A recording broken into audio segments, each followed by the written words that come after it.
Hello，大家好，我係奇仔。今次大寒假期帶大家嚟到泰北、清邁同埋清萊，展開一趟自然又悠閒嘅旅程。龍坤廟嘅名玻璃白廟，整體呈現素白色，雕刻咗各種華麗造型嘅白龍圖案。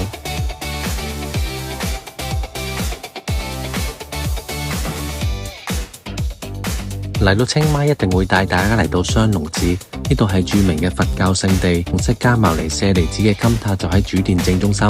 祈福過後，我哋仲可以嚟到觀景台呢邊打卡。我哋仲包大象表演，可以同佢哋零距離接觸互動。呢度係遊客必到嘅打卡景點，一座傳統與現代藝術完美結合嘅泰式寺廟。我哋跟住帶大家嚟到以幻想森林為主題，充滿仙氣嘅地方享用午餐。仲會帶大家乘船眺望泰緬寮金三角湄公河景色。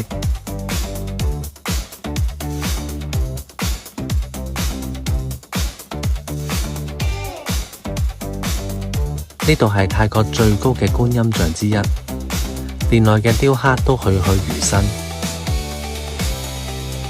仲會去到翠芳茶莊園嘆返個下午茶。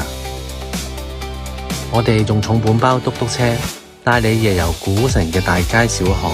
5日泰北之旅結束啦，我哋下團再見啦，拜拜。